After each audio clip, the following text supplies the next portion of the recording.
el primer canal de noticias del sureste mexicano.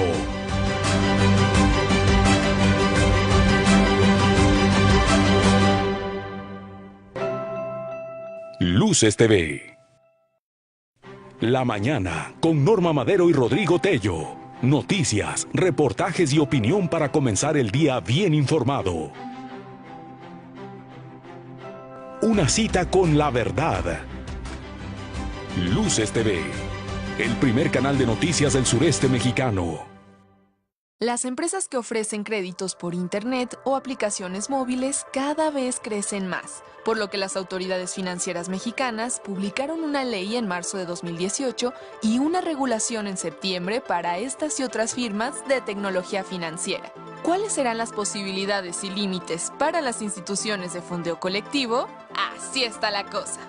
El crowdfunding es como hacer la vaquita en una plataforma online.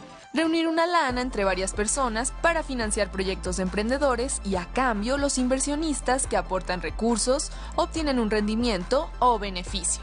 El éxito de la inversión dependerá de qué tan sustentado y viable sea el emprendimiento, por lo cual las empresas fintech estarán obligadas a informar el riesgo de cada proyecto y el historial de crédito de las personas y empresas que están solicitando financiamiento.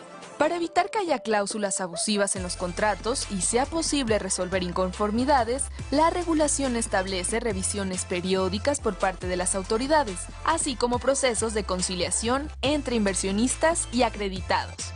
Las empresas de tecnología financiera deberán cumplir con normas antilavado de dinero, crear sistemas tecnológicos de información y generar alertas, establecer una metodología para prevenir que entren recursos ilícitos y constituir un oficial de cumplimiento. Las firmas de fondeo colectivo pueden hacer financiamiento de deuda, de capital o de copropiedad o de regalías. Para echar a andar una fintech de crowdfunding que solo lleve a cabo una de estas tres actividades, las autoridades solicitarán 500,000 unidades de inversión, UDIs, pero si realizan las dos o más, el capital mínimo requerido será de 700,000 UDIs. ¿Y qué tanto pueden prestar las fintech? Los créditos de persona a persona podrán otorgarse hasta por 500,000 UDIs por cada operación, y en el fondeo colectivo el límite de financiamiento será de 1,670,000 UDIs por operación o de hasta 6,700,000 UDIs, si se incorporan reglas adicionales. Así está la cosa.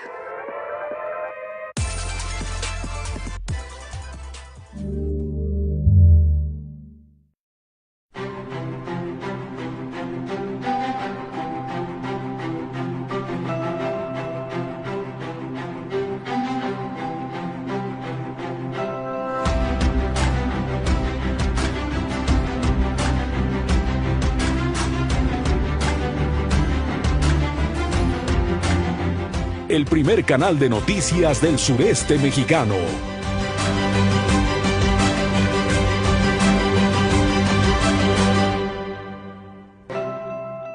Luces TV.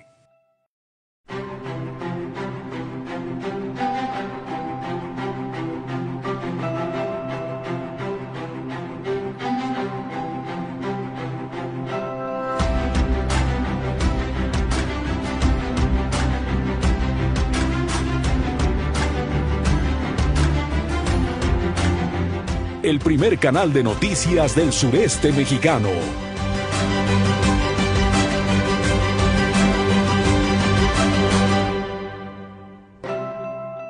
Luces TV.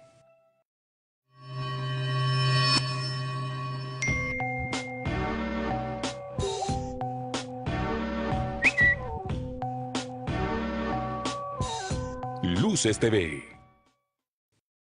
La mañana con Norma Madero y Rodrigo Tello. Noticias, reportajes y opinión para comenzar el día bien informado.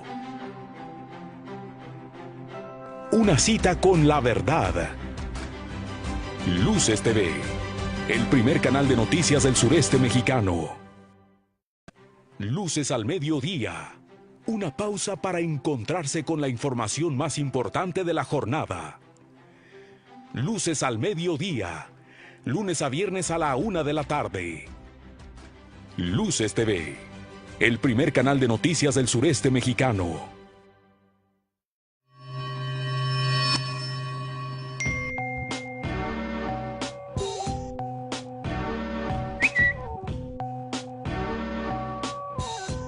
Luces TV.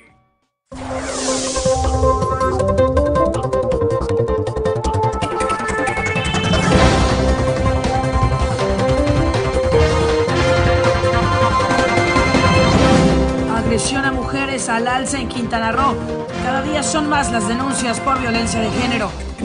Dejan libre al Mayito, ex tesorero municipal de Lázaro Cárdenas y compadre del ex gobernador Roberto Borges Angulo. Cancún es la ciudad número 1 del mundo que por concepto de turismo genera un mayor Producto Interno Bruto. Sin miedo a Morena en 2019, asegura el Partido Acción Nacional. Desaparecerá Sectura, el Consejo de Promoción Turística de México. Se le considera costoso y con deficiencias en su operación. Otro crucero se apunta para Puerto Morelos, aunque todavía no se confirma la creación de un home port para la recepción de embarcaciones.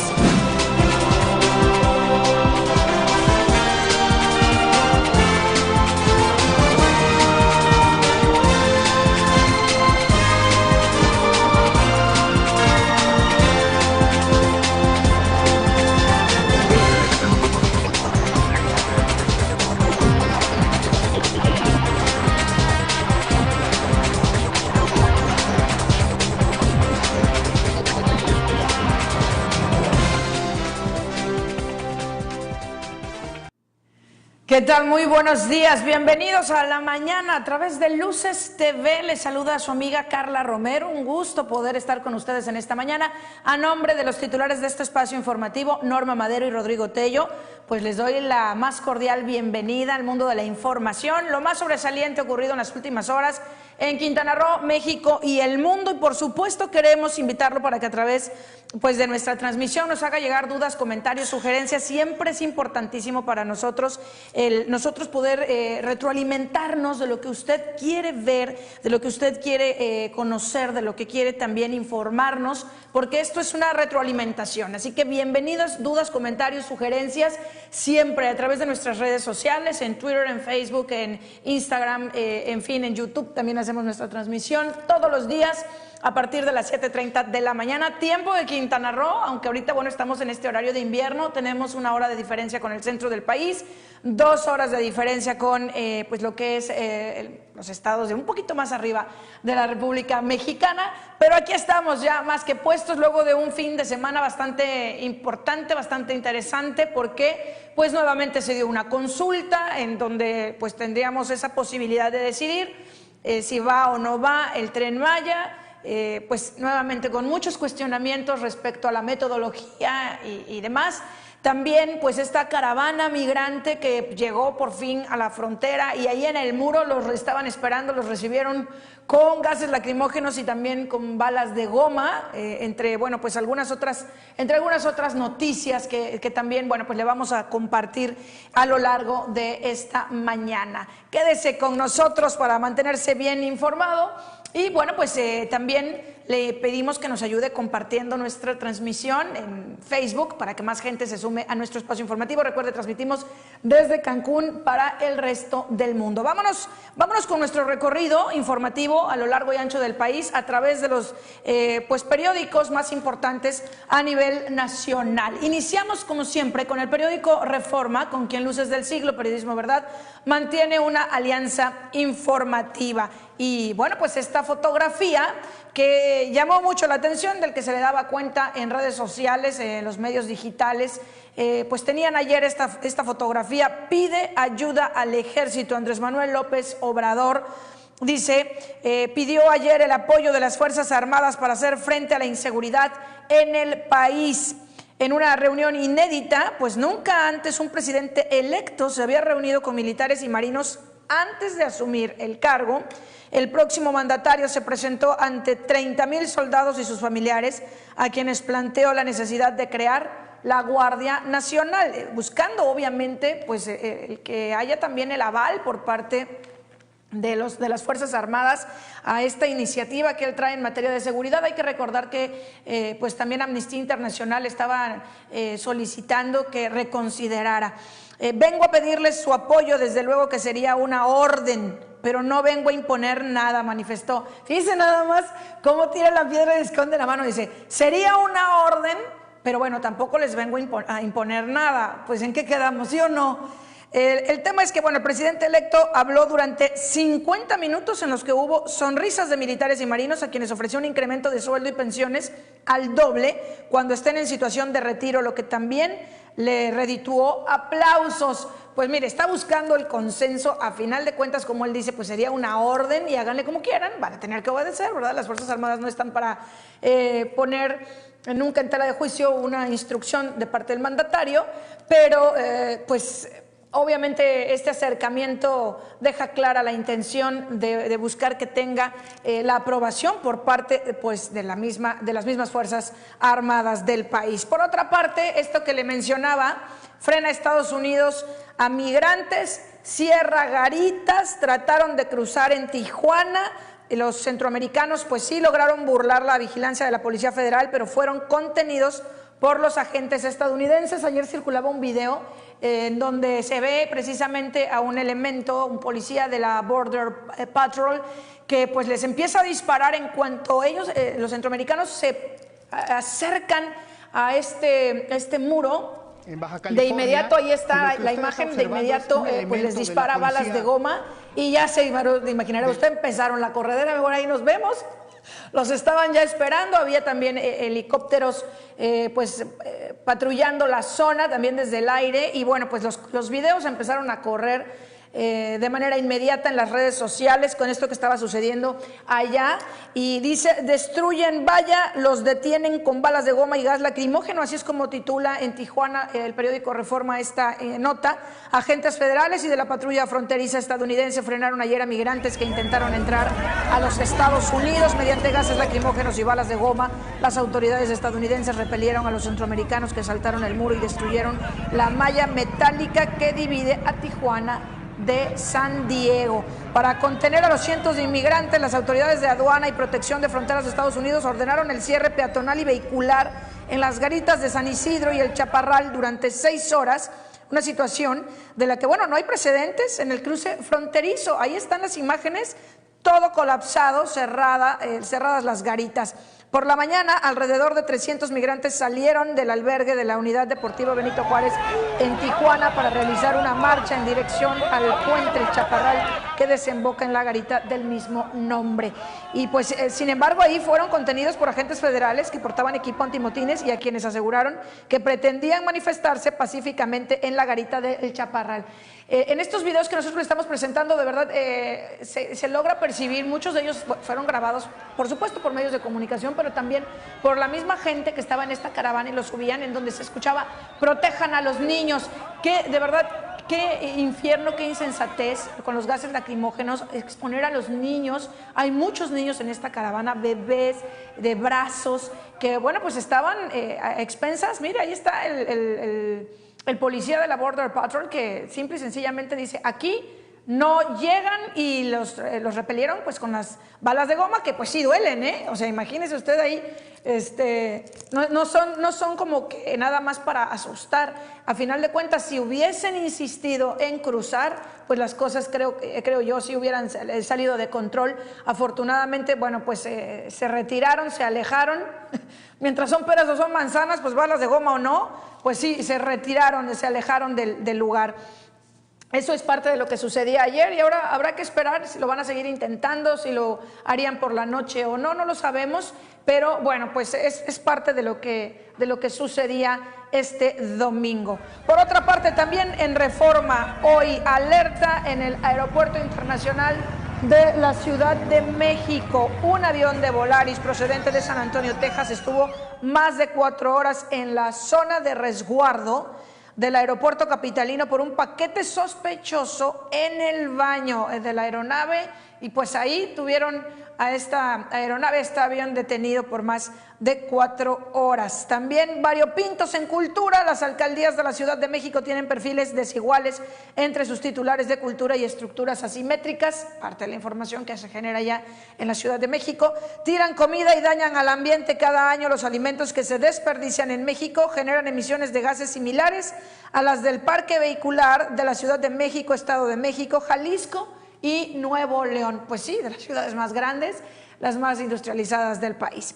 También exhiben extorsión de Napo a mineras. Ay, mira, ahí está la fotografía de Napito, Gómez Urrutia y Zúñiga en Vancouver, en Canadá, entre 2008 y 2009, cuando según el segundo, Zúñiga, le llevaba dinero al líder minero, que pues ahora ya sabemos, ¿verdad? Pues es parte importante de esta nueva pues transformación, la cuarta transformación del país, aunque muy cuestionado y pues bueno, con amenazas de huelga a las empresas con las que tenía contratos. El líder minero Napoleón Gómez Urrutia, ahora senador por Morena, extorsionó a cada una con $20 millones. Esto es lo que afirma Juan Luis Zúñiga, quien era el primer vocal del Consejo de Vigilancia de ese gremio. Zúñiga fue uno de los principales colaboradores de Gómez Urrutia en el sexenio de Felipe Calderón y en entrevista narró a Reforma cómo le llevó dinero en efectivo a Canadá. Pues sí, pero ya ahorita, ¿ya de qué sirve, verdad? Ya sabemos que perdón y olvido para los que hayan pues sido parte de la corrupción en este país, y mientras pues ya con un montón de millones de dólares en sus cuentas fuera de México a vivir la vida, ya les limpiaron el expediente. Pues nada más el expediente, porque la conciencia y la memoria de todos los mexicanos y de quienes sí estuvieron dentro de estas corruptelas, como este hombre que ahora pues señala la cantidad o las cantidades en millones de dólares que este hombre exigía, pues bueno, ahí quedará, nos queda el dato de lo que hicieron, arrepentidos o no, pues ya lo hicieron. De 2006 a 2008 la PGR solicitó a jueces órdenes de aprehensión contra Gómez Urrutia por un delito financiero grave que consiste en disponer ilegalmente de los $55 millones de un fideicomiso de los trabajadores del sindicato minero. Y a los trabajadores del sindicato minero, precisamente es a quienes no se les van a olvidar estas corruptelas, ni perdón ni olvido, estoy casi segura de que así será. Gracias a todos los que están esta mañana con nosotros, bienvenidos a nuestra transmisión en Facebook. Samuel Sánchez Tinajero, a Jenny Mier Cová también, gracias por estar aquí. Eric Kaiser, a René Antonio Ramos Reyes. También, pues muy buenos días, dice desde la zona Maya. Ay, les mandamos un beso enorme a la gente allá de la zona Maya. No hay mejor amanecer que en ese lugar. También está Antoine J. A toda la gente que nos ve en Puebla, en la Ciudad de México, en Veracruz, en Tabasco, en Campeche, que tenemos mucha gente que nos sigue en esos estados. Gracias. También, bueno, pues a quienes hayan compartido también nuestra transmisión. Ya son las 7 de la mañana con 44 minutos. Vámonos ahora con lo que hoy Milenio, también este periódico, tiene en portada para usted. Bueno, pues ahí parte de lo que son las columnas y los editoriales de los que participan con Milenio, pero además con gases y balas de goma frena Estados Unidos a los migrantes. Estos videos, estas imágenes que le mostrábamos, pero mire, esta foto no tiene desperdicio porque es precisamente cuando corren las madres ahí con los niños exponiéndolos.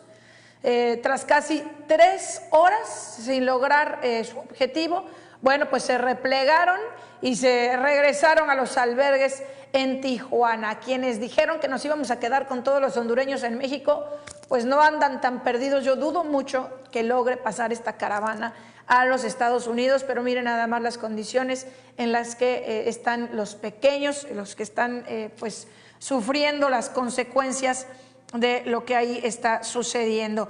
Morena va por consultas en cualquier momento. El equipo de Andrés Manuel López Obrador dio a conocer anoche que la participación en la consulta del Tren Maya fue de 925,000 votantes. 925,000, pues son pocos realmente. No hay de verdad mucho interés, no sabemos a qué atribuírselo.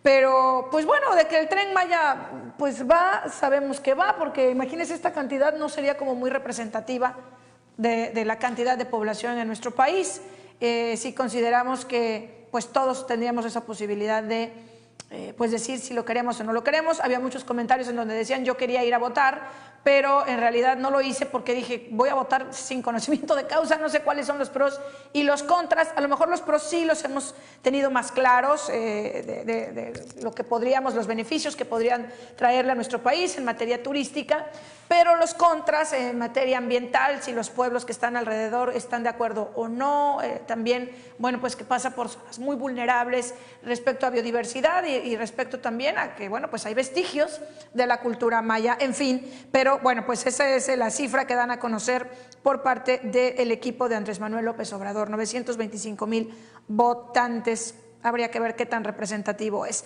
Por otra parte, bueno, información de la liguilla, a los que les gusta, ¿verdad?, el fútbol y están metidos en los deportes, Milenio trae ahí los resultados. AMLO pide el apoyo de las Fuerzas Armadas para enfrentar la violencia, esto que también le decíamos en Reforma, viene en las primeras planas de prácticamente todos los medios. Oiga, y el fin de semana se puso bien sabrosa la cosa, porque pues los gobernadores se pusieron rebeldes, de plano dijeron, a ver, como que no estamos tan de acuerdo en el tema de, bueno, pues de la seguridad, que ya están ahí pues metiendo mano en el gobierno federal. Dice, la rebelión de los gobernadores, lo que parece un aguacero de minas explosivas, es apenas un leve chipi, que sí van a empezar ahí con este bloque de los gobernadores a poner también ellos las cartas sobre la mesa. Y una declaración que no tuvo desperdicio tampoco fue, ay Dios mío, es que de veras que cuando no da de qué hablar por tirar golpes en estado de ebriedad, ¿se acuerda de usted de Salgado Macedonio? Bueno, pues ahora senador dijo que los que no se alineen a lo que el gobierno federal les mandata, pues que se atengan a las consecuencias, desaparición de poderes. Muchos decían en redes sociales, esperamos que realmente haya estado bajo los influjos de algún enervante, que bueno, pues en este caso se le conoce que le gusta obviamente el alcohol, ¿verdad? Lo que hayan dicho en otras partes, en otros medios, bueno, pues ya es irrelevante. El asunto es que hay un video, le volvieron a sacar este video, se lo vamos a presentar en un ratito más, en donde, bueno, pues en estado de ebriedad se le pone el tú por tú a los policías y bueno, falla un derechazo, cae al suelo. Y pues ya usted imaginará el resto de la historia, pero de entrada, bueno, pues se lo estaban recordando a Salgado Macedonio, ahora que dio estas declaraciones como senador, de que el que no se ajuste, el que no siga las instrucciones, el que no se alinee con el gobierno federal, le van a desaparecer los poderes, así tal cual. Bueno, eso es lo que tiene Milenio. Vámonos rápidamente con lo que tiene también el periódico Excelsior, cuando faltan solamente 11 minutos para que sean ya las 8 de la mañana. Pues nuevamente las imágenes de este fin de semana, todos los medios de comunicación pues tienen esta misma imagen, con gas repelen a migrantes y balas de goma, que pues era lo que más impactaba ayer, aunque no hubo muchas imágenes de eso porque no se quisieron arriesgar. Los hondureños dijeron, ahora sí que coloquialmente, pies pa' que los quiero, y salieron huyendo.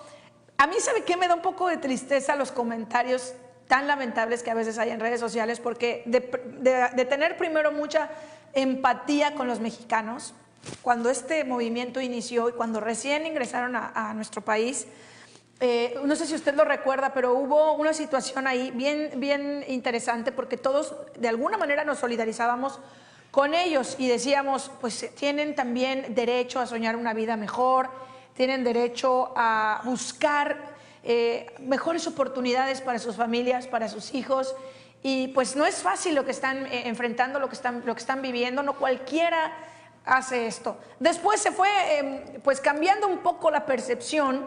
Déjese usted por los comentarios de que pues se quejaban de si las cobijas o se quejaban de la comida, que nos insultaron los frijoles, que se pueden meter con lo que sea, pero con los frijoles no. Todas esas bromas que se hacían en las redes sociales, eso es lo menos relevante. Lo que empezó a cambiar la perspectiva fue su comportamiento al paso de nuestro país, por nuestro país, en donde decían pues que los mexicanos como quisiéramos, ¿no? Que como le quisiéramos hacer, que a final de cuentas pues eran muchos los migrantes hondureños que pues iban a defender su derecho al libre tránsito por México, y empezó a cambiar. Y ahora, bueno, pues los comentarios luego de cómo fueron recibidos en Estados Unidos en la frontera era de que bueno, ahí no se andan como de blandengues como en nuestro país, qué bueno que los estaban esperando, en fin, es triste, pero pues la pregunta es, ¿qué va a pasar? ¿Qué va a pasar con toda esa gente? ¿Usted sabe dónde se van a quedar? Yo creo que en nuestro país dudo mucho que se regresen, y se van a dispersar probablemente después de un tiempo, eso es lo que yo creo que va a pasar, y pues cada quien por su lado intentará tal vez cruzar de otra manera, pero era obvio que en caravana, así como este video quisiera que lo vieran ustedes hasta el final, porque ahí están ellos intentando en todo, y ahí es cuando empiezan a disparar las balas de goma, y entonces se empiezan a dispersar, pero mire cómo regresa uno y agarra una piedra, y entonces agreden a las autoridades de los Estados Unidos. Es justo parte de las acciones que pues aquí en México se han reprobado tanto, ¿no? Porque dicen, no puedes llegar a un país y querer imponer tu ley a la fuerza. Y pues sí, obviamente, pues salieron huyendo en cuanto, bueno, pues hubo ya las balas de goma, lo que no tuvieron en nuestro país, hay que decirlo. Aquí en México no hubo ese trato, siempre en todo momento, aunque sí hubo algunas imágenes en donde se les daban algunos jaloneos y la situación se tensó, pues nunca como en Estados Unidos. Allá no se andan con miramientos ante este tipo de situaciones. Solamente faltan 8 minutos para que sean ya las 8 de la mañana. Y bueno, pues por otra parte también le comento lo que tiene el Universal, ya por último, hoy en portada. Pues sí, sin duda, esta fotografía, nuevamente, tensión en la frontera norte, alrededor de 500 migrantes centroamericanos intentaron cruzar ayer a Estados Unidos. Esta fotografía, lo que más nos duele a todos, sin duda, mire, aquí no importa si son migrantes, si son hondureños, si son europeos, si son mexicanos, no importa, son niños y no deberían de estar sufriendo lo que están pasando. Imagínense nada más a todos los riesgos a los que están expuestos en una situación de esta naturaleza. Por otra parte, bueno, pues el Universal dice, no dejo herencia maldita en la Ciudad de México, confía en que a su gestión no le aparecerán irregularidades, destaca reconocimiento de la presencia del narco en la capital, es lo que dice José Ramón Amieva Gálvez, jefe de gobierno de la ciudad. Por otra parte, cae 9 puntos la aprobación de López Obrador en 3 meses y habrá quien diga que pues ya sabrán, ¿no? Medios manipulados y demás, pero mientras son peras o son manzanas, el Universal dice que ha caído la aprobación del presidente electo López Obrador en apenas 3 meses y dice la cifra 55.6%, nada más y nada menos. Va dando estadísticas del comportamiento en general de, bueno, pues cómo está la aprobación o desaprobación de la forma en cómo Andrés Manuel López Obrador desempeña la función de presidente electo. Y pues sí, hay gente que dice que no esperaban eso del perdón y el olvido, porque fue lo que mantuvo viva la esperanza, sobre todo en campaña, cuando se hablaba tanto de la mafia del poder y de castigar a los corruptos y de que se acabara la impunidad y esos tiempos en que nos robaban en el gobierno a manos llenas, y eso fue lo que alimentó la esperanza de mucha gente, entre muchas otras de las promesas de campaña, claro, pero esa era una de las principales, y ahí viene parte de la información. AMLO convoca a los militares a acabar con la inseguridad, también le presentábamos ya las imágenes, y bueno, pues entre algunas otras notas que tienen que ver con el resto de la República Mexicana. Jalisco con mucho billete, ándele. Pues Banjico inaugura fábrica de dinero con una inversión de 3,000 millones de pesos. Oigan, nosotros también queremos una así, ¿no se podrá? Una fábrica de dinero, ¿no les hace falta? ¿No quisieran ustedes? Sí, ¿no? Aquí levantamos varios la mano. A ver si nos toca algo. Es lunes, es inicio de semana y nada de no voy a trabajar. ¿Cómo no? Vístase con toda la actitud. Eso es lo más importante para salir a hacer todo lo que tenga pendiente. Nada de que mañana, ahí luego, tengo chance. No, lo más importante es hacer las cosas justo hoy que tenemos la oportunidad. Mire, el mañana no existe, el pasado tampoco. Así que el momento es hoy y bueno, pues vamos a continuar con la información. Quédese con nosotros, vamos a hacer una pausa, pero antes déjeme, ¿me dan chance? Vamos a saludar a la gente que hoy está con nosotros también. Juan Luis Pinedo Escobedo en Zacatecas, dice desde el Maguellito. Gracias, Juan Luis, bienvenido. Gracias por estar con nosotros. Muy buenos días. Joaquín Millán también está con nosotros. Gracias por tantos corazones y likes. Recuerden, es bien importante que nos ayuden a compartir nuestra transmisión en Facebook para que más gente se entere de lo que está sucediendo en Quintana Roo. Una pausa y volvemos.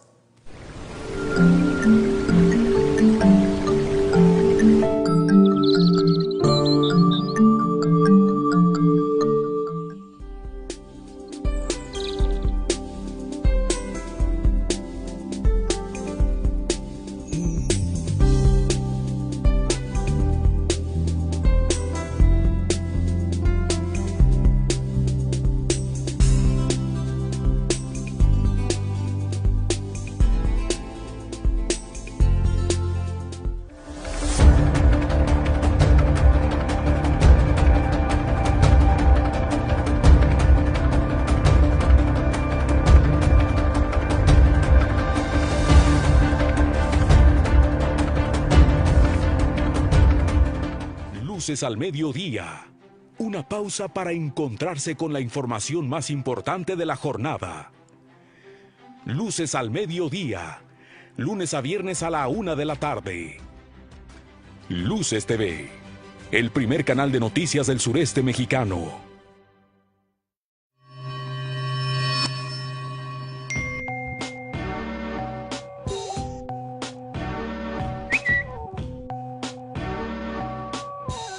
Luces TV.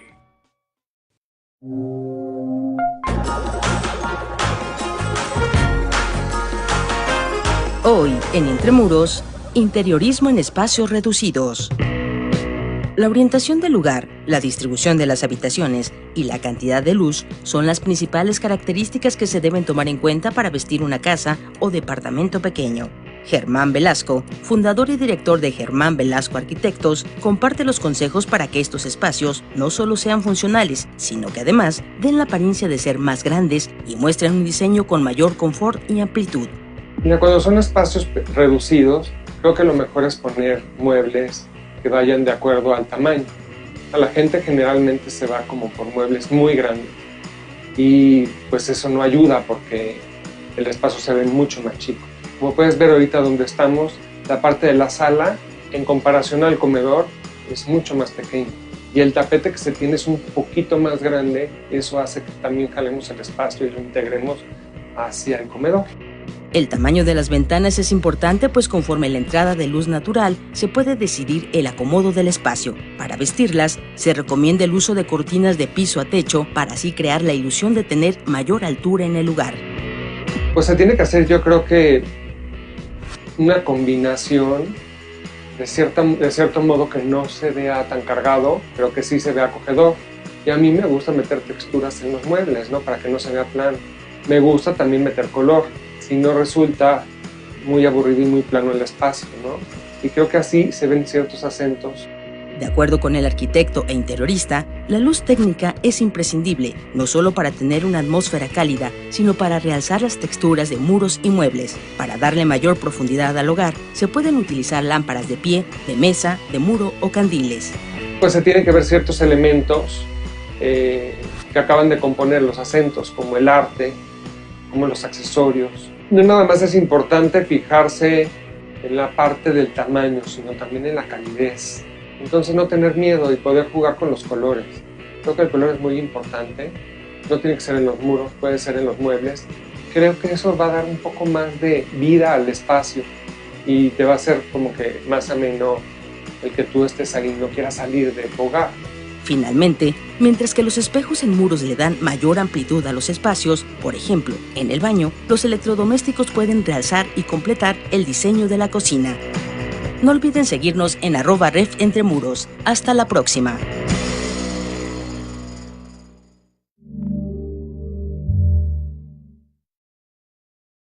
La mañana con Norma Madero y Rodrigo Tello. Noticias, reportajes y opinión para comenzar el día bien informado. Una cita con la verdad. Luces TV, el primer canal de noticias del sureste mexicano.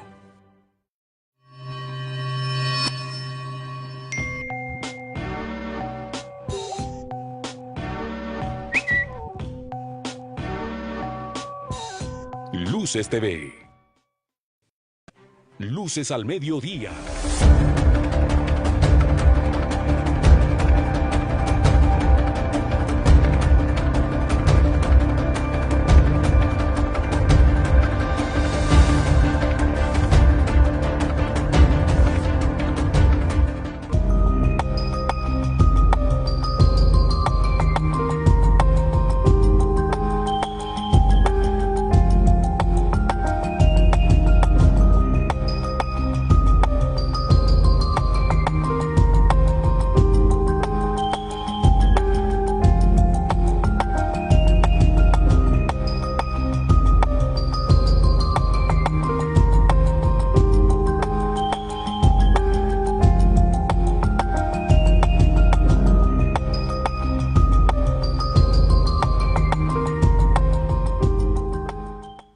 Gracias por continuar con nosotros. Mandamos un saludo muy especial hasta Los Ángeles, California. Nos está escribiendo Joaquín Millán. Gracias por sus comentarios. Recuerde, compartir es bien importante para nosotros. Bueno, pues me están preguntando también, ¿qué pasó? ¿Hubo cambio? No, yo solo estoy hoy y mañana ya, porque, bueno, pues los titulares de este espacio, la señora Norma Madero y Rodrigo Tello, el miércoles ya estarán de nueva cuenta con ustedes, pero mientras tanto, bueno, pues ha sido un gusto para mí el poder estar esta semana con todos ustedes. Vámonos con la información que hoy Luces del Siglo, Periodismo Verdad, tiene para usted, pero antes le voy a presentar esto que le mencionaba hace un momentito.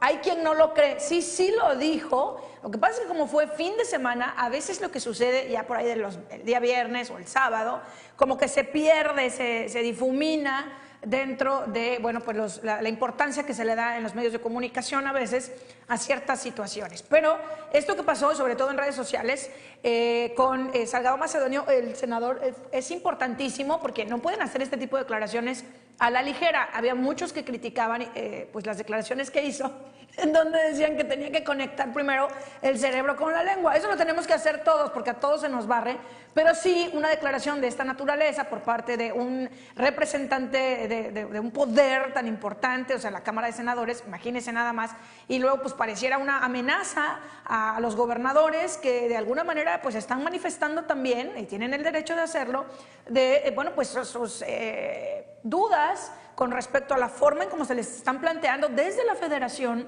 algunas figuras y algunas de las formas en cómo se van a llevar, por ejemplo, el tema de la seguridad en nuestro país.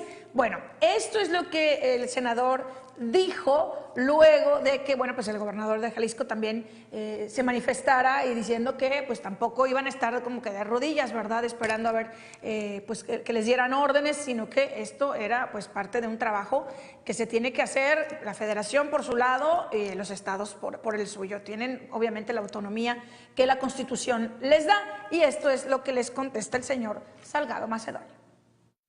Ningún gobernador de ningún estado de la República podrá oponerse al mandato constitucional.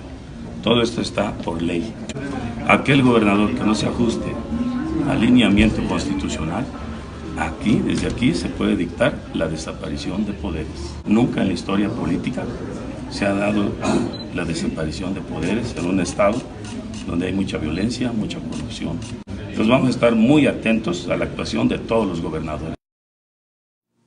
Y para luego es tarde, en cuanto hizo estas declaraciones, hubo quien le recordó un incidente pues lamentable, bochornoso de su pasado, cuando, bueno, pues también tenía ahí algunos otros cargos que ha desempeñado, y en donde pues sí fue para su de malas cuando ya las redes sociales y cuando el internet estaba en su apogeo, porque antes pasaban las cosas y no nos enterábamos, o nos enterábamos pero luego se nos olvidaba porque no quedaba memoria o registro de fotografía y video como actualmente. Y pues bueno, inmediatamente empezó a circular, así como estas declaraciones, empezó a circular también en redes sociales el momento justo, ahí le va, en el que pues dice que lo detienen porque iba en estado de ebriedad, usted sabrá, ¿no? Seguían haciendo los conatos. De repente le dice, ¿qué? ¿Tú qué? Ah, muy, sácale punta, pues, llégale, y mire, y pues como andaba medio pasado de copas, y se lo ponían hasta en reversa, la cámara, pues mire nada más. Pues internet no perdona, la gente tampoco, y pues sí se notaba así como que andaba ahí de, ¿qué pasó? ¿Por qué? ¿O cómo? Porque en el audio sí se escuchaba como que arrastraba tantito la lengua, ¿no? Y ya lo terminaron de confirmar cuando le tira el derechazo. Primero empuja al oficial y luego tira el derechazo. Nunca cuando se tiene cargo, cuando se tiene cierto fuero, cierto nivel, ¿verdad? Se debe de actuar así. Si la regaste, mejor escóndete, porque vas a ser doblemente expuesto. No digas ni tu nombre. Dejas de decir, no, a mí no me van a hacer nada porque yo soy aquí Juan Camaney, como se dice, ¿verdad, en México? Porque entonces pues ya diste la nota y resulta peor. ¿La regaste? Bueno, pues deja que te infraccionen, paga tu multa, di que te llamas Chuchito Pérez y mira, calladito te ves más bonito, porque si no, pues pasan este tipo de cosas. Ahí lo tiene usted. Vámonos ahora con Luces del Siglo. Hoy tenemos en portada información que tiene que ver con este día que el domingo se conmemoró, pues esta batalla que estamos librando para eliminar la violencia en contra de las mujeres. Recuerden que la ONU fue quien, estableció el 25 de noviembre como este día internacional en donde todos debemos hacer reflexión, la importancia de eliminar esta violencia de género, la agresión en contra de las mujeres. Y pues no solamente el 25 de noviembre, sino que ya en México también el 25 de cada mes ha invitado a la población para que, de alguna manera, y sobre todo también en los servidores públicos, se vistan de naranja y se conmemore esta batalla que, definitivamente, lejos de que reduzcan las cifras, van en incremento. Al menos aquí en Quintana Roo, cada día son más las denuncias por violencia de género. De enero a septiembre del 2018, el Instituto Quintanarroense de la Mujer ha detectado a 1,017 mujeres en situación de violencia, cifra que va en aumento debido a que cada día son más los casos de denuncia y la cobertura en varios puntos del estado, lo cual permite detectar los casos y atenderles. Así lo dio a conocer su titular Silvia Damián López. En las unidades fijas de atención de Cozumel, Otompe Blanco y Benito Juárez se han detectado 87, 244 y 321 casos de mujeres violentadas por sus parejas respectivamente. Mientras que en las unidades itinerantes de Felipe Carrillo Puerto, José María Morelos y Lázaro Cárdenas se han atendido a 85, 39 y 43 mujeres en situación de violencia respectivamente. Además, existen 2 unidades itinerantes en la zona norte donde se han registrado 198 casos de mujeres violentadas. Y mientras tú no conozcas tus derechos, pues no sabes qué hacer. Esa es la primera. Una vez que ya los conocen, les presentamos el violentómetro. Que sepan que la violencia no es normal. Porque a veces, como han venido viendo que si la familia le pegan a la mamá, a la hermana, o sea, y entonces es algo normal. ¿Y qué tipos de violencia? ¿Y cómo empieza la violencia? Desde un aventón, desde una palabra, desde esto. Entonces, y vayan conociendo cuáles son. Eso es lo primero que entramos a trabajar en ese sentido. Una vez que detectamos que ya existe esa violencia, entonces acudimos con nuestros agentes que tenemos del PAIMEF, que tienen una asesoría jurídica, una asesoría psicológica, un acompañamiento y trabajar ya para ver qué tipo de violencia están teniendo. La principal causa por la que las mujeres que son violentadas acuden al Instituto Quintanarroense de la Mujer es el machismo, pues de acuerdo con su titular, aún prevalece entre la sociedad que valida y justifica el uso de la violencia. Dentro del Instituto Quintanarroense de la Mujer se ha buscado difundir los derechos de las mujeres y poner el acceso a servicios que faciliten a las mujeres violentadas salir de la situación en la que se encuentran. Cabe destacar que tras la declaración sobre la eliminación de la violencia contra la mujer emitida por la Asamblea General de la Organización de las Naciones Unidas en 1993, cada año, el 25 de noviembre, se conmemora el Día Internacional de la Eliminación de la Violencia contra la Mujer. El tema de la campaña de este año es Pinta el mundo de naranja, con el hashtag Escúchame también, y la fecha marca el lanzamiento de los 16 días de activismo que concluirán el 10 de diciembre. Para Luces TV, Laura Cruz.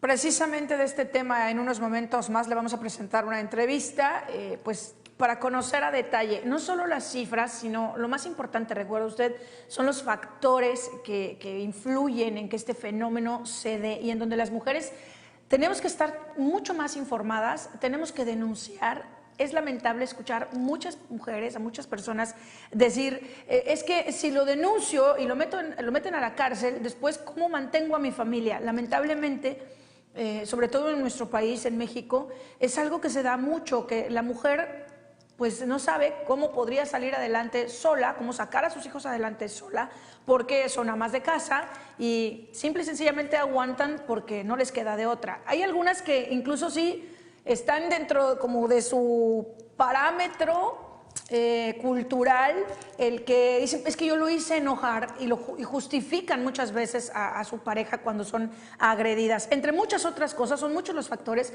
pero sí es importante que desde la niñez empecemos a inculcarle a las niñas, sobre todo, la importancia de no permitir ningún tipo de agresión. No solamente es la física, está la violencia verbal, la violencia psicológica, cuando te dicen tú no sirves para nada, déjalo, mujer tenías que ser.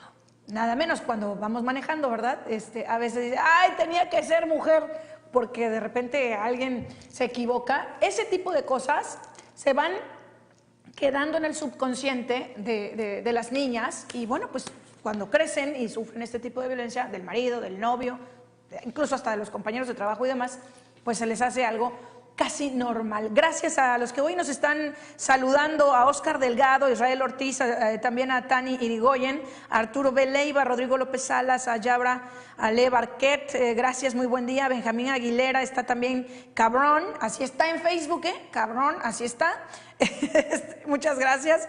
Y bueno, pues a todos los que nos hacen llegar sus comentarios también, nosotros con mucho gusto los vamos a tomar en cuenta para ir mejorando algunas cosas. Bueno, por otra parte, algo que no nos dejó muy buen sabor de boca, que digamos este fin de semana, es pues que ya dejaron libre a Mayito. ¿Quién es Mayito? Pues mejor referencia no podemos darle, compadre del exgobernador Roberto Borge Angulo, y a quien, bueno, pues se le ha señalado de ser prestanombres, presunto prestanombres precisamente del exgobernador hoy preso. Ismael Moguel Canto, alias Mayito, ex tesorero municipal de Lázaro Cárdenas y compadre del exgobernador de Quintana Roo, Roberto Borge Angulo, fue puesto en libertad luego de cubrir una multa de 48,000 pesos. En un comunicado, la Fiscalía Especializada en Combate a la Corrupción de Quintana Roo informó que se logró una sentencia condenatoria a 2 años de cárcel en contra del exfuncionario, encontrado culpable por el delito de peculado.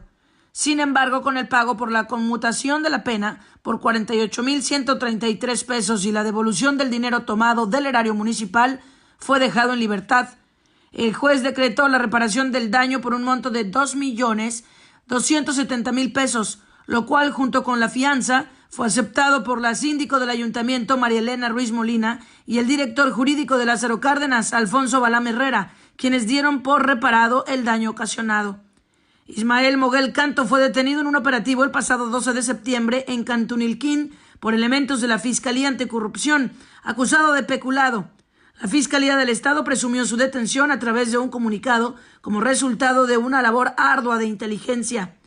Luego de su detención, el hoy presidente municipal de Lázaro Cárdenas, Nirvando Mena, lamentó la detención de su paisano de Holbox y dijo que era conocido en la isla como un emprendedor que había generado fuentes de trabajo para muchas familias. Antes de ser tesorero de Lázaro Cárdenas, se desempeñó como regidor por Nueva Alianza en el mismo ayuntamiento y buscó contender como abanderado del PRI a la presidencia municipal. Según relatos de vecinos de la isla de Holbox, Moguel Canto incrementó su fortuna con la llegada de su compadre Roberto Borge al poder. En la naviera Holbox Express cuenta con 4 barcos que cruzan de Chiquilá a Holbox y viceversa, y cada barco con un valor que ronda los 15 a 20 millones de pesos. Además es dueño de una flotilla de 50 carritos de golf, un super Chacté, el Hotel Cucá y de unas cabañas de lujo en construcción conocidas como Coconuts, clausuradas recientemente por la Procuraduría Federal de Protección al Ambiente. Pues ahí tiene usted, se habla de que hubo reparación del daño, pero hay quienes dicen fue muy poco realmente lo que se supone o se señaló dentro de las investigaciones como daño al erario en el municipio de Lázaro Cárdenas, pero bueno, pues ahí está ya el resarcimiento del daño más una multa, pues que obviamente es bastante ridícula, ¿verdad? En comparación a todos los bienes con los que de repente, bueno, pues ya se encontraba este personaje, de acuerdo a lo señalado por las autoridades. Y si usted va al municipio de Lázaro Cárdenas, muchísima de la gente que tiene pues toda su vida viviendo ahí, y sobre todo, lo recuerdo muy bien en Holbox, es en donde más dicen, bueno, de la noche a la mañana se hizo multimillonario y pues eso que no lo puedan ver las autoridades es de risa, pero bueno, ahí tiene usted, ya salió libre el Mayito. Por otra parte, le informábamos, respondió Quintana Roo, respondió a la consulta del Tren Maya y cómo no, pues los estados en donde pasará o donde está considerada la ruta del Tren Maya es en donde más debía darse la participación, el interés por parte de la gente. La segunda consulta que se llevó a cabo este fin de semana para participación ciudadana y votación de los programas prioritarios que impulsa el presidente electo de México, Andrés Manuel López Obrador, obtuvo mayor participación en la capital del estado que la primera consulta del nuevo Aeropuerto Internacional de México. Este sábado y domingo en todo el país se colocaron casillas en diferentes puntos de las ciudades. Las mesas de votación en la capital del estado contaron con los mismos voluntarios. Sin embargo, por cuestiones de logística, en esta ocasión fueron sede el Parque de las Casitas, el Parque Alameda y el Museo de la Cultura Maya. Para el primer día, la jornada, que comenzó desde las 9 horas y culminó a las 18 horas, tuvo un mayor éxito que en su primera emisión, pues se duplicó la participación de los ciudadanos. Para Jorge López, ciudadano de Chetumal, cree que realizar este tipo de consultas es importante para involucrar la participación de la población. Creo que la consulta es importante porque va a generar muchos beneficios tanto para estudiantes como adultos mayores, al igual que pues por medio de los trenes y otras cosas va a generar una derrama económica de algunos, pues en este sitio de más que nada del sureste, ¿no?, que está un poco olvidado. Aunque en la primera consulta no participó, para el chetumaleño Andrés Negrete, esta ocasión confió en la transparencia del ejercicio democrático. Sobre todo por el desarrollo, son programas a beneficio de la sociedad. Estoy de acuerdo con todas las propuestas por el presidente. ¿Confía en la transparencia de este proceso? Sí, claro que sí. Confío en esa transparencia. ¿En la anterior consulta votó? En la anterior no. ¿Es la primera? Es la primera vez.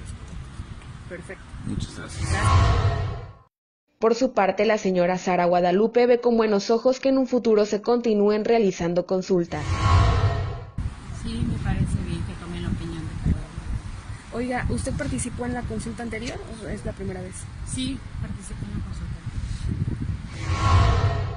En la boleta de consulta, en esta ocasión figuraron 10 temas prioritarios para el próximo gobierno federal: el Tren Maya, desarrollar el tren del Istmo de Tehuantepec, la refinería de Dos Bocas en Tabasco, la reforestación de selvas, bosques y plantación de árboles frutales, el aumento a la pensión de adultos mayores de 68 años, becas a todos los estudiantes de escuelas públicas de nivel medio superior del país, entrega de pensiones a discapacitados, garantizar atención médica, así como la cobertura gratuita de Internet. Para Luces TV, Laura Cruz.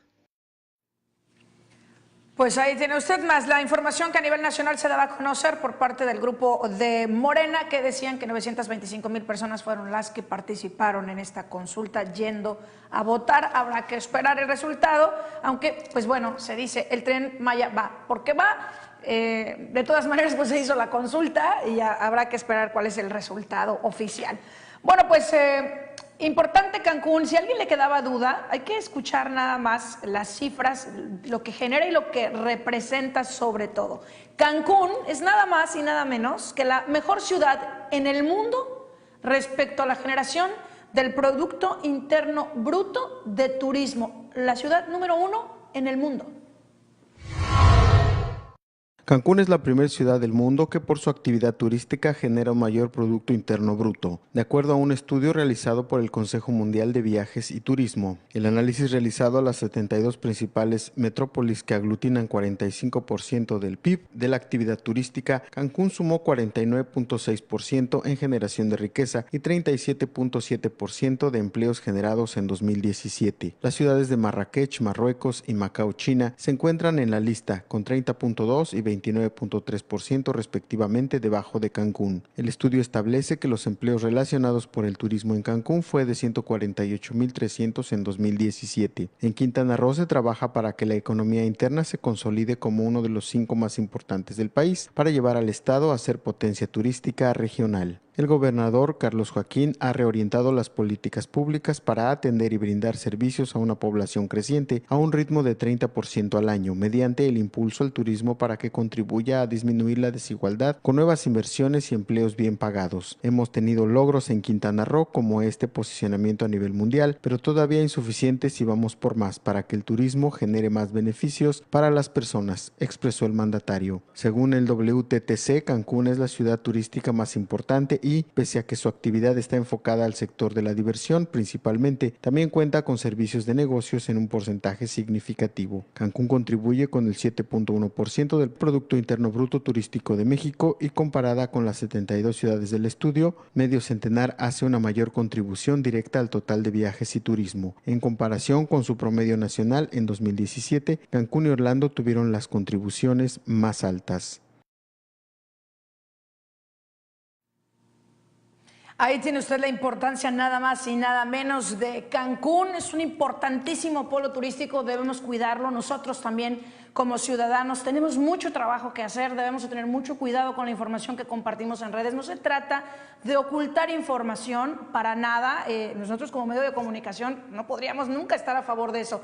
Sin embargo, sí debemos ser muy cuidadosos, sobre todo con esta ola de violencia, de inseguridad que se ha estado viviendo, en donde hemos visto pues muchos enfrentamientos, dimensionar adecuadamente entre quienes se están dando estas ejecuciones que han sido como nunca violentas, cuerpos desmembrados. Nunca habíamos escuchado una situación así en Cancún. Hay que tener cuidado con lo que informamos, con lo que mostramos al exterior, porque eso es lo que pudiera ser también pues un factor que vaya en detrimento de nuestra propia llegada de turismo. Ahí lo escuchábamos, es el primer lugar de ciudades en el mundo en generación del Producto Interno Bruto en materia turística. Por otra parte, la Federación, bueno, pues anuncia que desaparecerá, esto es lo que dice la Secretaría de Turismo a nivel federal, desaparecerá al Consejo de Promoción Turística de México. ¿Por qué? Bueno, lo considera costoso, pero además considera que tiene demasiadas deficiencias en su operación. Escuche usted.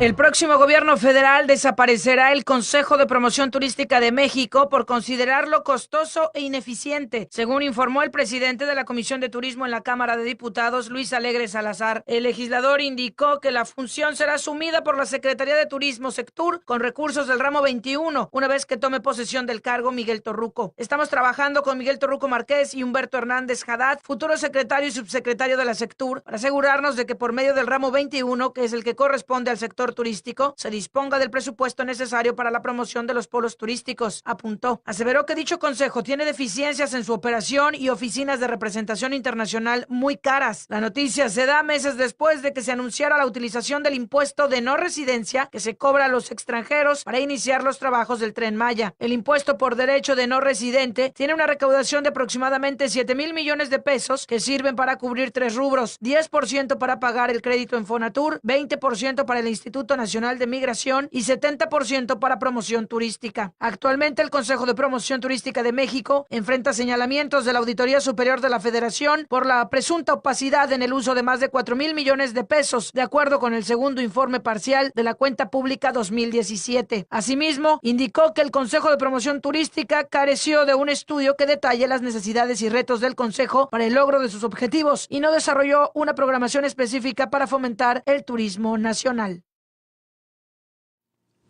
Y mire, a pesar de todo lo que nosotros pudiéramos pensar que sucede con todo esto que le mencionaba respecto a pues los detalles que tenemos que solventar, sobre todo en materia de seguridad, que no son menores, pues continúa la confianza de inversión en nuestro país, en México, pese a la incertidumbre por el cambio de gobierno también a nivel federal, con la llegada de Andrés Manuel López Obrador, que tanto se especulaba. Sin embargo, hay confianza en México.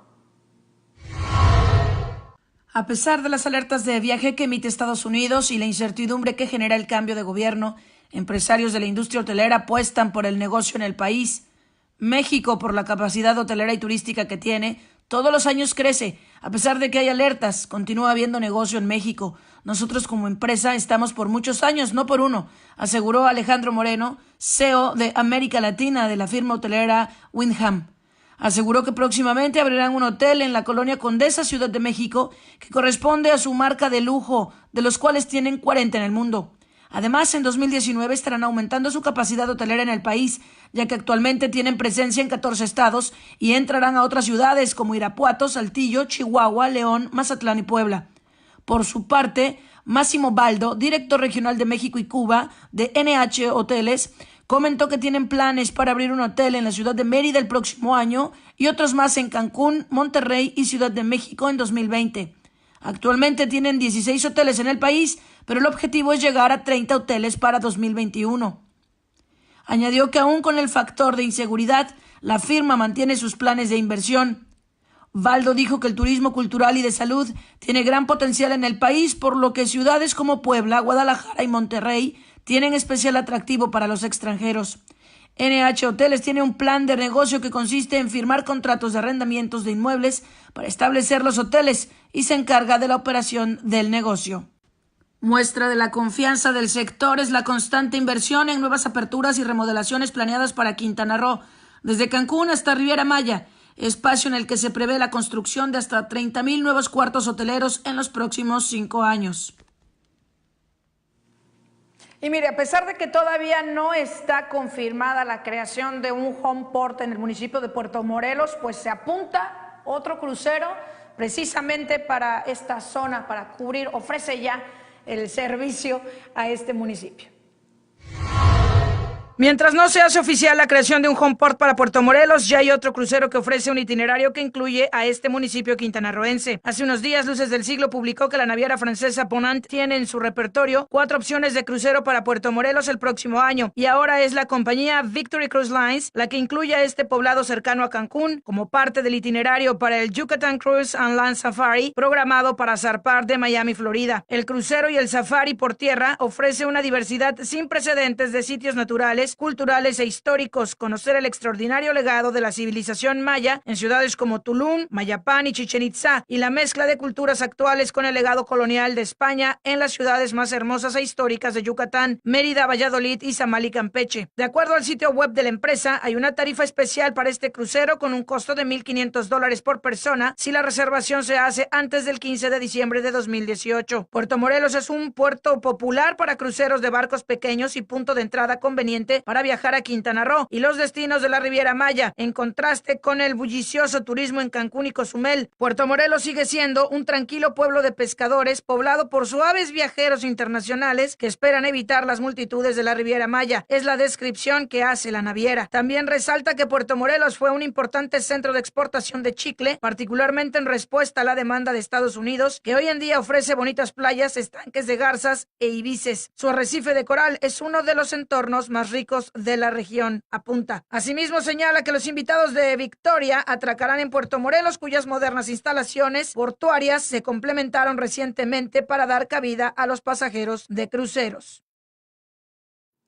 Son ya las 8 de la mañana con 29 minutos en Quintana Roo. Lo reitero porque tenemos mucha gente que nos ve en otros estados de la República Mexicana y luego me reclaman y dicen que porque estamos dando la hora diferente. Acuérdense que Quintana Roo no tiene ya eso del cambio de horario, de que si de verano y que si de invierno. Aquí ya nos quedamos con este y pues hay una diferencia grande obviamente con el resto de la República Mexicana. En lo que es en el centro del país, más hacia el norte son 2 horas de diferencia. Toda la gente que nos ve también en Baja California Sur, en Los Cabos, en La Paz, en Comundú, que también nos han estado escribiendo, pues son 2 horas menos, allá todavía mucho más de madrugada para poder informarse con nosotros. Gracias a Benjamín Aguilera, también a Ernesto Cabrera que está con nosotros, Horacio Cisneros, les mandamos besos grandes. Está también con nosotros el regidor Julio Alfonso Velázquez Villegas, allá en el municipio de Otompe Blanco, que hay que decirlo, un hombre muy activo, y eso es importante, que está en constante comunicación y contacto con los ciudadanos. Creo que hay muchas cosas que se deben de replantear, lo que se está haciendo en estas nuevas administraciones municipales. Hay algunas que pasan agachaditas porque dicen mejor ni ruido hacemos, que pareciera que no existen, pero que ahí están.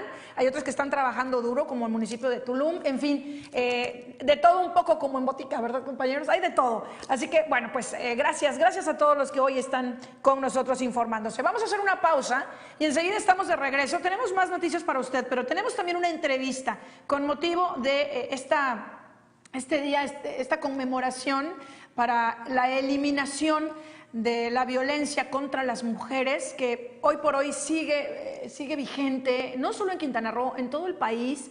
Es algo que no se ha podido disminuir las cifras, que al contrario hemos visto cómo cada día pues son más las cifras, pero además los casos son todavía más crueles, más sangrientos. Y sí, definitivamente hay mucho trabajo por hacer, pero nosotros regresamos con esta entrevista para ustedes.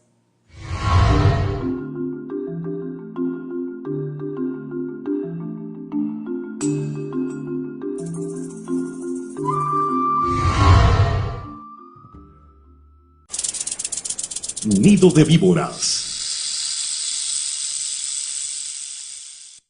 Al borde de la extinción, las especies se aferran a la vida con todas sus fuerzas, tratando de permanecer en el mundo.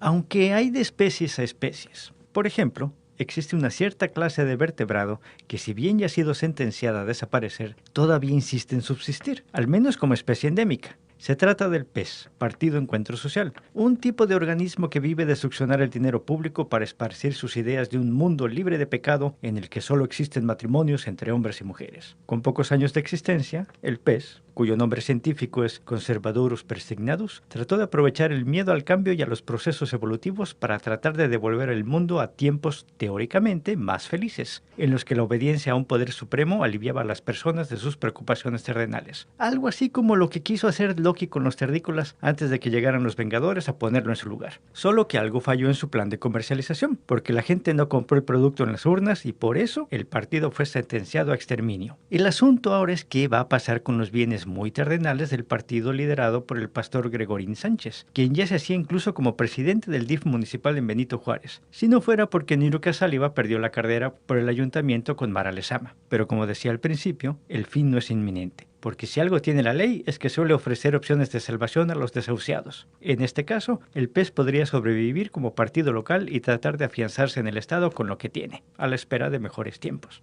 Mientras tanto, los que dan la voz de alerta nacional ante un posible apocalipsis moreno son los del PRI. De acuerdo con su dirigente nacional, Claudia Ruiz Massieu, las huestes encabezadas por ese demonio llamado Andrés Manuel tienen la malévola y ruin intención de desmantelar las instituciones democráticas para instaurar un régimen autoritario en el país. Por eso hacen un llamado a todos los hijos de México a sacar al soldado que llevan dentro, como dice el himno nacional, para evitar semejante debacle y reinstaurar la cordura y los valores democráticos en la nación, que si pueden ser de estirpe tricolor de preferencia, mejor. Nada más nos queda una duda. ¿Que no la instauración de un régimen autoritario fue la característica principal de las décadas de dominio priista en la política mexicana? Bueno, solo que lo digan por eso, porque han de saber muy bien de lo que hablan. Apunta una nota internacional que en Delhi la gente anda loca de contenta con un nuevo puente que será la gran atracción de su ciudad, el nuevo gran imán que impulsará la actividad turística. Sin embargo, lo que ha disparado las alarmas de la autoridad es que las personas acuden a tomarse selfies a una costa de su integridad, pues el puente todavía no está terminado, pero cuando lo esté, tendrá sitios acondicionados para ello. Esa es, pues, la realidad. Todo lugar que se precie de ser turístico debe contar con sitios específicos para selfies o de plano no existirá, ya que un lugar que carece de hashtag en Instagram o Facebook es como si no existiera. Lo bueno es que en Cancún no sufrimos por eso. ¿Qué otra cosa si no son las letras en Playa Delfines? Donde, por cierto, pasan muy cerquita de la gente los autobuses y los automóviles.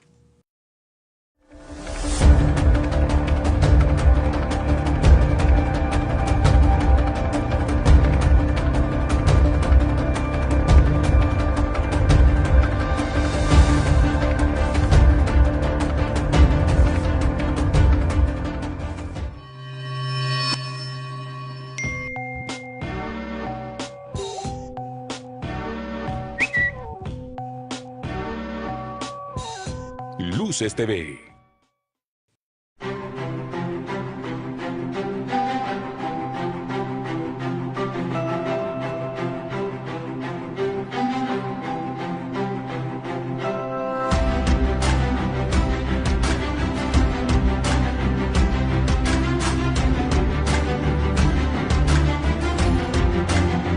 El primer canal de noticias del sureste mexicano.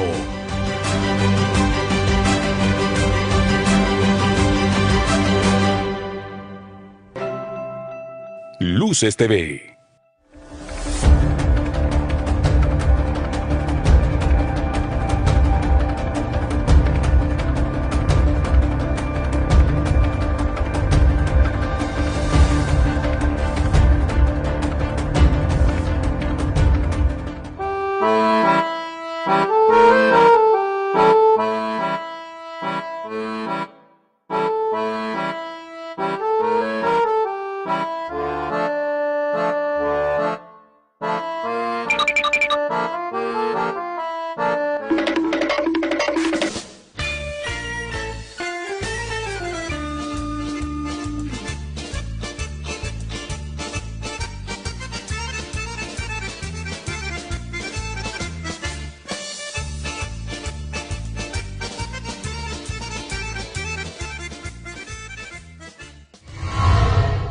¿Qué tal, auditorio? Muy buenos días. Hoy en Luces TV, en el noticiero La Mañana, tenemos la grata presencia de la maestra Carla Rivero González.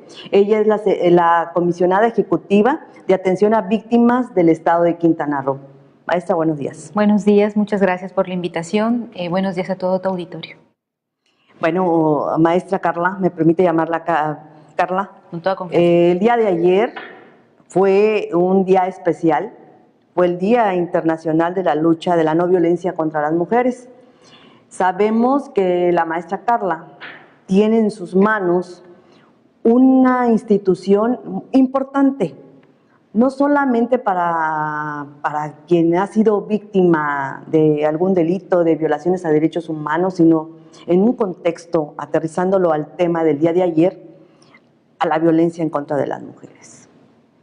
Maestra Carla, ¿qué hace o qué puede hacer, o si dentro de sus facultades de la Comisión Ejecutiva está la de apoyar a aquella mujer que ha sido víctima de la violencia? Sí, la Comisión Ejecutiva de Atención a Víctimas se crea a partir de una reforma a la Constitución en el 2008, en el que cambia las reglas del juego en materia penal.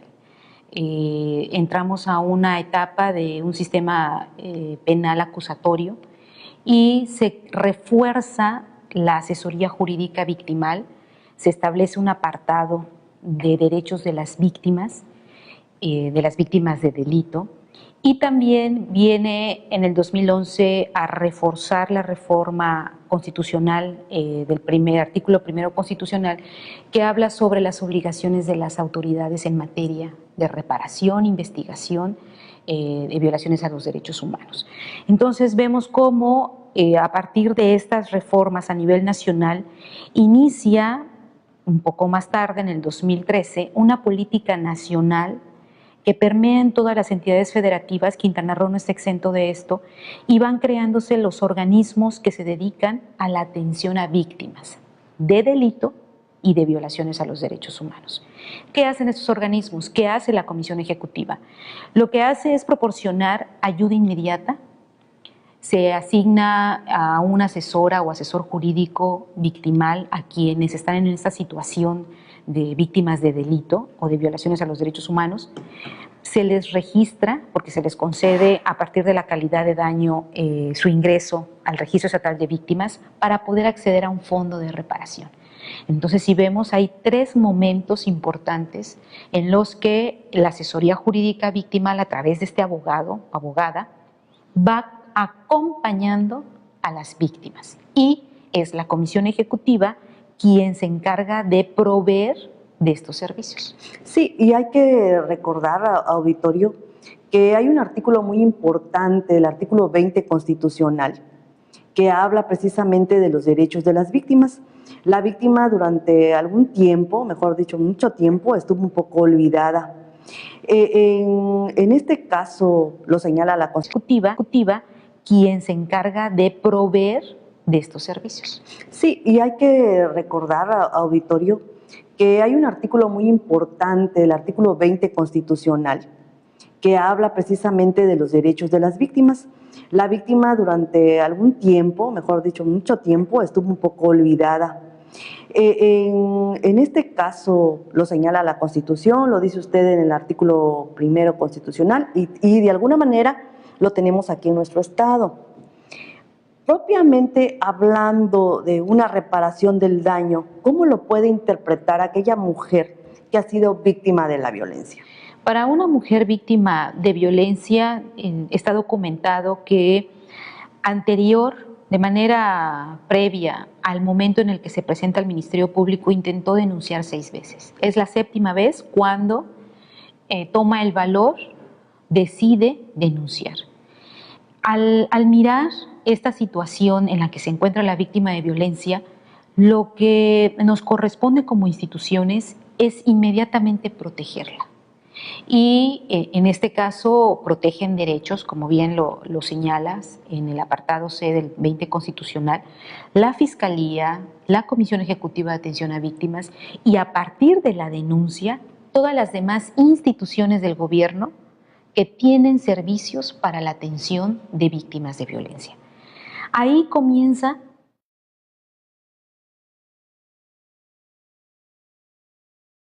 un camino acompañada por un asesor jurídico victimal, que es un defensor de víctimas que ofrece el Estado de manera gratuita. A partir de ello, hay una investigación, se va acreditando calidad del daño, pero el mismo acompañamiento y de determinarse una responsabilidad que concluye en una sentencia, a partir de la acusación que hace el Ministerio Público, podemos hablar que la víctima inicia un proceso de reparación, porque la sentencia en sí misma apertura un procedimiento de reparación integral. Reparación integral no solamente es hablar de dinero. Reparación integral es hablar de 5 medidas: rehabilitación, restitución, compensación, que es la única en donde se habla de dinero, medidas de no repetición y de satisfacción. Tanto el juez de lo penal, cuando emite su sentencia, como el órgano protector de derechos humanos, está obligado por ley a mirar estas 5 medidas y proteger los derechos de las víctimas. ¿Dónde hay rehabilitación?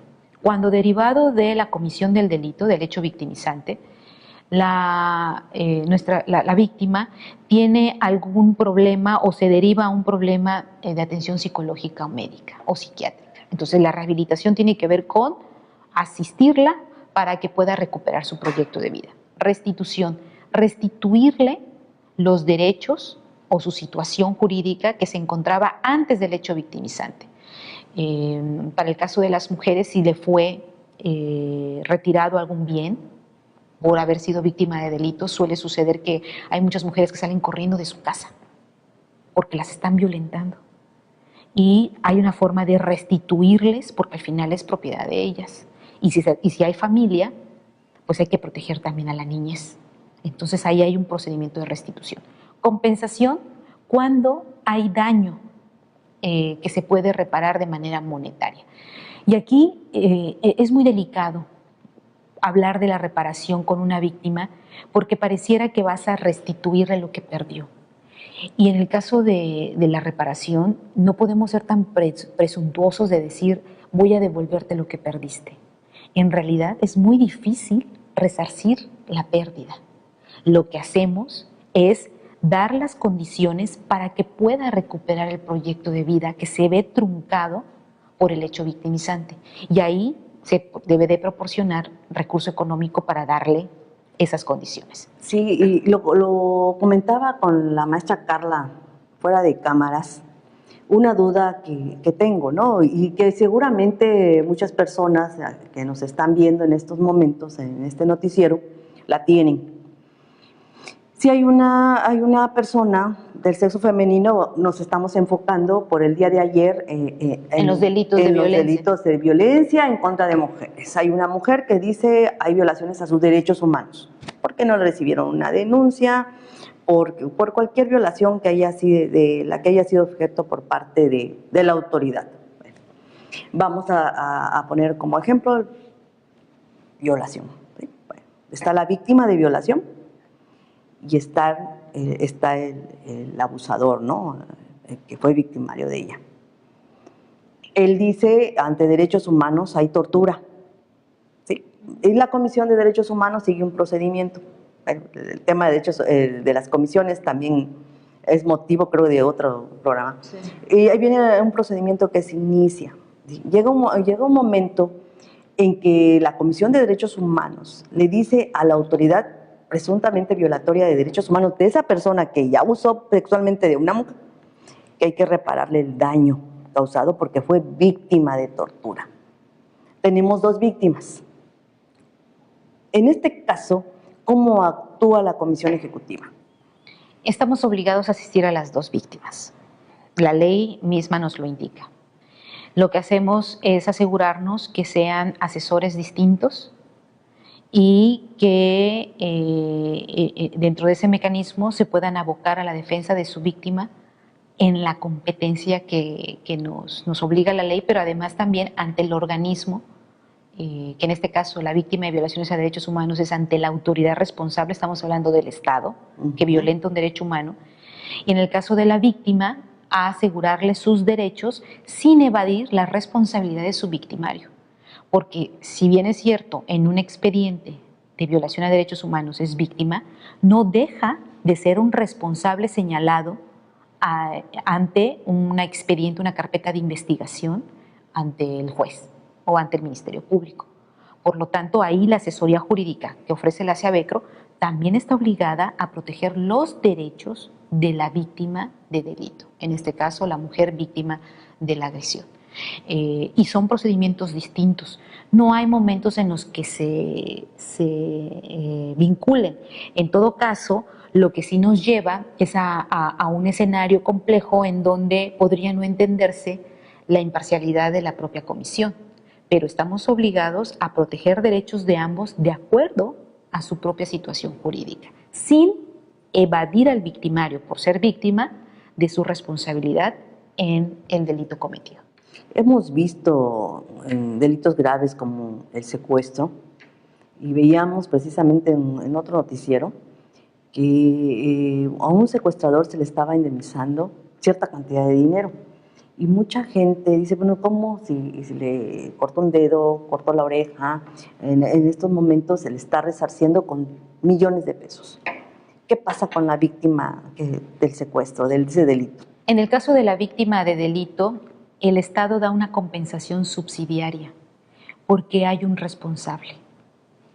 Se conozca o no se conozca, hay una persona, otro ciudadano, otro particular que cometió una conducta, desarrolló una conducta delictiva contra otro ciudadano. Y ahí lo que hace el Estado es compensar de manera subsidiaria porque hay un responsable. En el caso de la violación a derechos humanos hay una relación asimétrica de poder. Estamos hablando del Estado con todo su aparato de gobierno que violenta el derecho de un ciudadano. Y ahí los efectos suelen ser devastadores porque estamos hablando de toda la fuerza pública o la fuerza de un Estado que en ejercicio de este poder que le ha conferido a la ciudadanía violenta un derecho humano. Entonces, ahí lo que se hace es recurrir a mecanismos internacionales, porque esta materia lleva décadas solventándose ante la Corte Interamericana de Derechos Humanos. Y vemos cómo la Corte ha desarrollado jurisprudencia a partir de la interpretación de la Convención Americana de Derechos Humanos. Y ya nuestro derecho interno, que prevé todo el marco jurídico para perseguir delitos, pues al final tiene una diferenciación con lo que se hace en materia internacional y responsabilidad del Estado cuando abusa de poder. Por eso las compensaciones son distintas y son altas, porque en el caso de una víctima de delito se compensa subsidiariamente para no dejar en un estado de indefensión a la víctima, puesto que hay un responsable cierto o incierto, pero hay un responsable que no es el Estado. Y en el caso de violaciones a derechos humanos, el Estado es el directamente responsable. Y esta tradición de responsabilidad internacional y de protección de derechos humanos viene desde un tema de dictadura, al menos hablando en el sistema americano, todas las dictaduras del continente, Argentina, Uruguay, Chile, en donde hay miles, millones de víctimas que se cuentan de desapariciones o de un régimen que vino a abusar de su poder y comenzó la propia Corte Interamericana con su establecimiento a fincar un antecedente. Por eso es que los montos de reparación son distintos, tienen esa explicación, porque el Estado es el que directamente paga su violación a derechos humanos. Pareciera entonces de que se premia, a lo mejor podría ser Sí, y no lo quería decir así, porque sí, en algún momento alguien lo decía, parece que lo están premiando. Sí estuvo 5, 6, 7, 8, 10 años en la cárcel y sin embargo ahorita están entregando un cheque por tantos millones de pesos.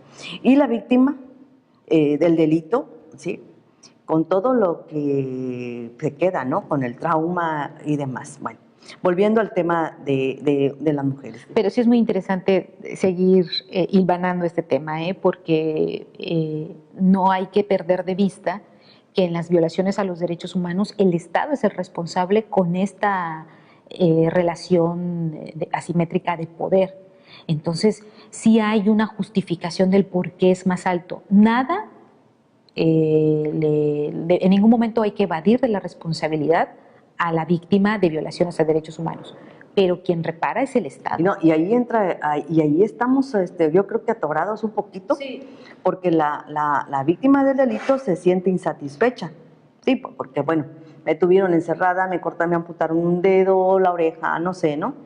Y el trauma, quizás fui abusada, ¿no? O sea, sin fin de cosas que puede pasar cuando estamos en periodos de la libertad. Y hoy me encuentro con que le están reparando el daño a la persona, hay una disculpa pública, ¿sí?, por parte de la autoridad, ¿sí?, y la víctima se siente insatisfecha.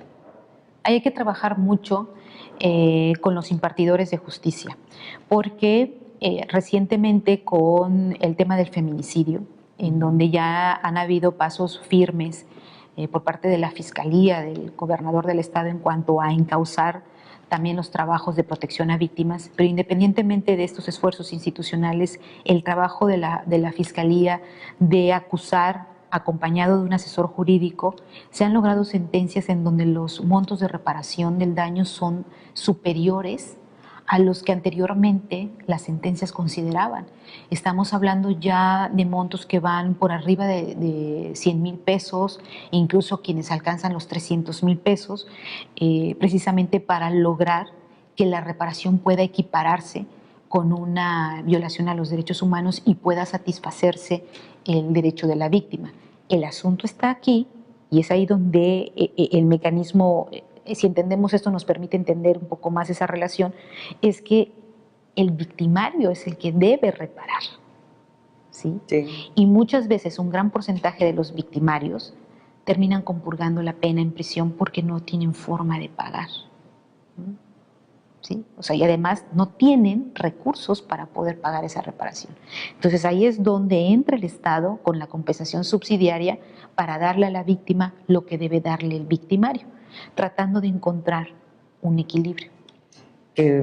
Yo siento que vamos caminando, sí, ¿verdad? Y que falta mucho todavía por hacer en ese sentido. Víctimas jóvenes, víctimas mujeres, 14, 15 años. La Comisión Ejecutiva de Atención a Víctimas al día de hoy atiende de cada 10 víctimas a 8 mujeres. De este número de mujeres, de 8 mujeres, la mitad son menores de 15 años. Vemos que los delitos de índole sexual, por ejemplo, abuso sexual, violación, son los delitos en donde vamos encontrando a víctimas niñas y a víctimas adolescentes y a mujeres adultas.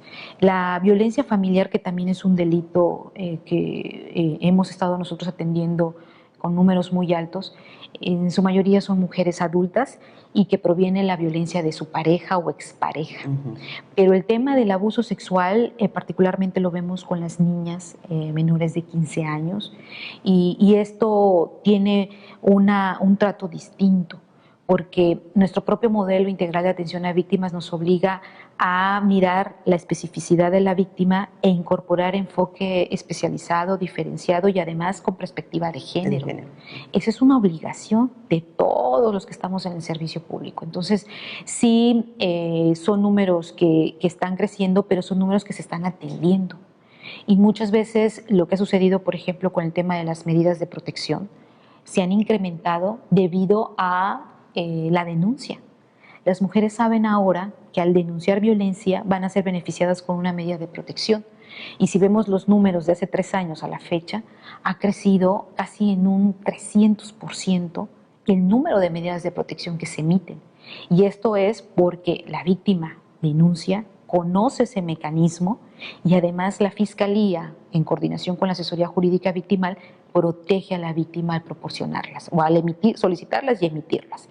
Entonces, lo que se va haciendo en la atención a mujeres víctimas de violencia es que al cubrir necesidades que se van advirtiendo, se van también destapando otras áreas de oportunidad. Y si aún no podemos decir que estamos satisfechos, pero sí puedo garantizarles que hace 3 años no había comisión de atención a víctimas. No había asesores jurídicos que se asignaban a esas víctimas. Y al día de hoy hay víctimas que están asistidas por la Fiscalía, pero por su asesor jurídico. Y eso hace una diferencia porque somos el contrapeso de los excesos de la Fiscalía. Y que al final también es una forma de rendición de cuentas horizontal, ¿no? O sea, estamos también para irnos protegiendo, pero también para irnos mostrando las deficiencias que pueda haber. Creo que sí hemos avanzado un poco en este sentido. Acudí a un seminario que precisamente impartió el Poder Judicial del Estado y hablaba de sentencias con perspectiva de género, ¿sí? Donde ya el juez está obligadísimo a emitir una sentencia con perspectiva de género. ¿Y a qué se debe esto? A que, primero, la insatisfacción de la víctima. Tú lo mencionabas. Cuando hay una insatisfacción de la víctima, esto permea con la comunidad. Esto permea en una percepción o va creando una percepción de insatisfacción respecto a nuestras autoridades de procuración y de impartición de justicia. Entonces, imagínate una institución como el Poder Judicial, que es un poder del Estado al que se le destina un presupuesto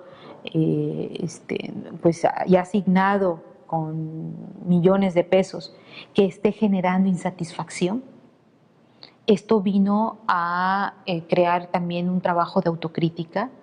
Tenemos un Poder Judicial que se ha mirado. Así es. Y al mirar se ha encontrado áreas de oportunidad, porque no es posible que tenga que esté generando a través de sus sentencias una insatisfacción. ¿Qué está pasando?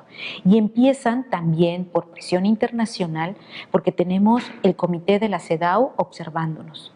Tenemos a los comités, en el caso de la Convención Belém do Pará, también observándonos. O sea, de hecho, recientemente hubo una delegación mexicana en Ginebra sosteniendo un informe sobre desaparición forzada. Entonces, tenemos a un país siendo observado por mecanismos internacionales y que obliga también a que los propios órganos impartidores de justicia se miren y entonces generen este tipo de instrumentos como los protocolos para juzgar con perspectiva de género, que puedan visibilizar las diferencias entre hombres y mujeres. Hay muchas personas que dicen, pero es que le gusta que le peguen, por eso está ahí, pero es que ella lo provocó, mira la falda o el escote.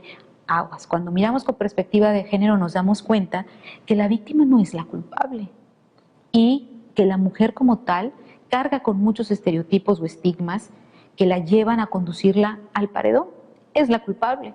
Entonces, el juez hay que ayudarle, como a todo el servicio público, necesitamos esos instrumentos que nos permitan ponernos las gafas moradas. Así es. Y mirar esas diferencias del por qué la mujer está en una situación de víctima. Y eso nos ayuda a comprender para darle las garantías de acceso a una justicia. Yo creo, auditorio, que desde la reforma de 2011, Carla, el Estado está obligado, y lo dice claramente el artículo 1 constitucional, todas las autoridades en el ámbito de su competencia están obligados a la protección de los derechos, ¿sí? Sin distinción alguna, ¿no? Lo vemos ahora, sin ninguna distinción. ¿Qué hace la Comisión Ejecutiva para dar a conocer a la mujer, a las mujeres, a las quintanarroenses lo que hace? La gran mayoría, ya lo mencioné, de las víctimas que atendemos son mujeres. Ajá. Al tener este sector de la población que requiere nuestros servicios, hemos desarrollado campañas de difusión de los derechos de las víctimas, que tienes derecho a la atención médica y psicológica, tienes derecho a ser asistida por un asesor jurídico, incluso de tu mismo sexo, tienes derecho a que las instituciones te miren con perspectiva de género, Tienes derecho a que se asista económicamente cuando tienes descendencia, tus hijas o tus hijos, y que por alguna razón necesites ayuda del Estado para salir adelante, salir de ese círculo de violencia. Tienes derecho a una medida de protección para resguardar tus bienes, para resguardarte a ti y a tus hijos, salvaguardar tu integridad, para poder también alejar al agresor y que el agresor se aleje de ti.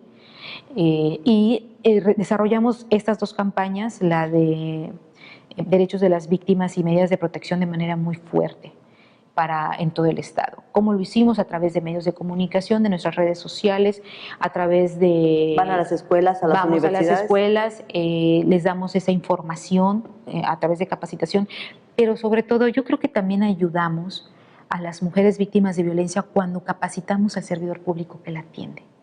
Es muy importante. Sí, cuando le das esas herramientas al servidor público, entonces estás logrando que pueda atender adecuadamente a una víctima de violencia y que esta mujer continúe con el procedimiento, porque muchas desisten.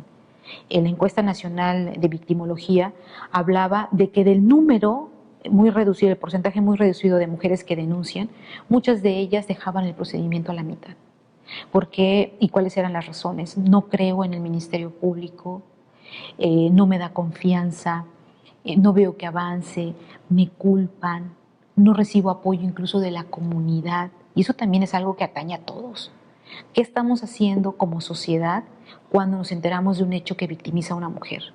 Inmediatamente señalamos a esta mujer. Entonces, no solamente difundimos los derechos para que las personas lo sepan y los puedan ejercer, sino además procuramos que los operadores jurídicos del sistema penal sepan cuáles son sus obligaciones en materia de atención a víctimas y eviten a toda costa estar dañando el acceso a la justicia. Eso es lo que toda víctima quiere: verdad, justicia y reparación. Y si no trabajamos en estos tres derechos, todos los demás no van a poder salir a flote para ser protegidos. Alguien decía, auditorio, que está muy trillado ya hablar de la violencia contra las mujeres. Sí, alguien lo comentó, ¿no? Y quiero decirle, auditorio, que no, que lamentablemente lo escuchamos día y noche quizás, maestra Carla. Sin embargo, tenemos casos como la chica que fue golpeada por su pareja karateca, ¿sí? Y sin fin de casos de mujeres desaparecidas, de niñas abusadas por el padrastro, familiar, etc. Y nos damos cuenta que sí es necesario estar diariamente, si es posible, que sí es necesario que nuestras instituciones emitan llamados, trabajen campañas para decirle a la mujer que aquí estamos, que aquí están, y que, como dice la maestra, como dices bien, Carla, están para apoyar. Sí. Finalmente, Carla, ¿qué proyecto trae la Comisión Ejecutiva? Ahora ya estamos entrando en una etapa en donde estamos consolidando la reparación integral. Apenas este año se concretó la apertura del Fondo de Ayuda, Asistencia y Reparación Integral. No se había aperturado. Tenemos también un fondo de emergencia en donde las víctimas que lo requieran, después de agotar todas las instancias gubernamentales, necesiten urgentemente una medida de ayuda inmediata, pueden tener acceso al fondo.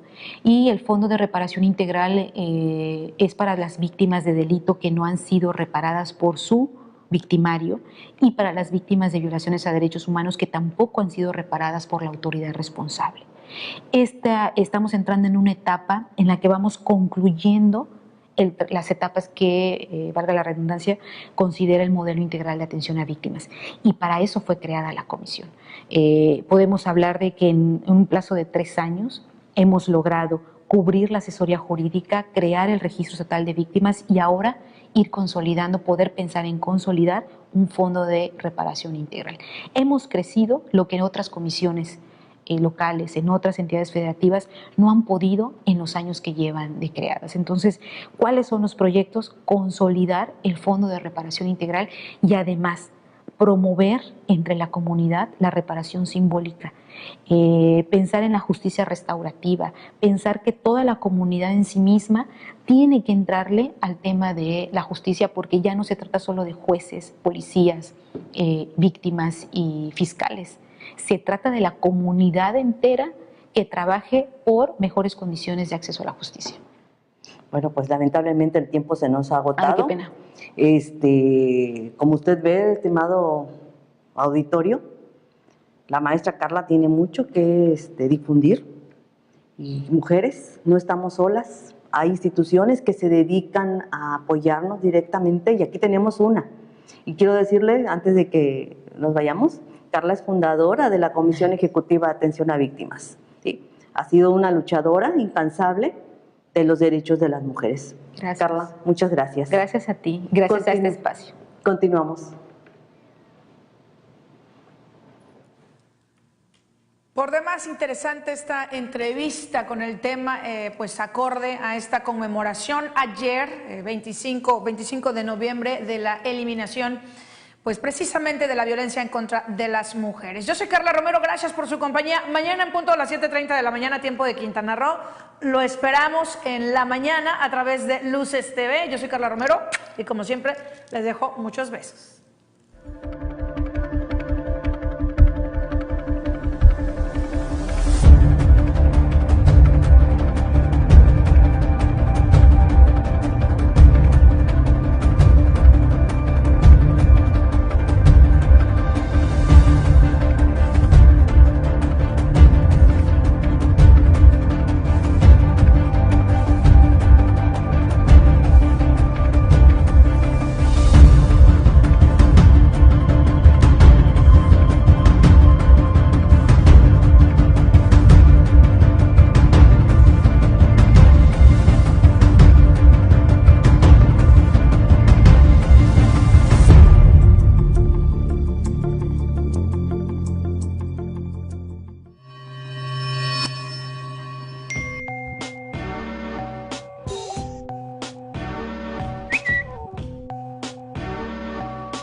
Luces TV.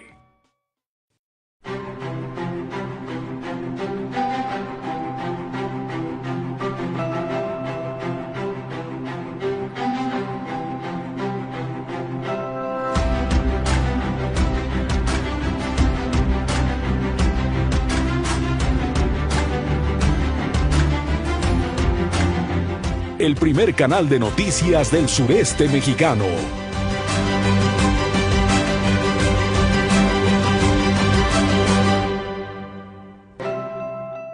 Luces TV.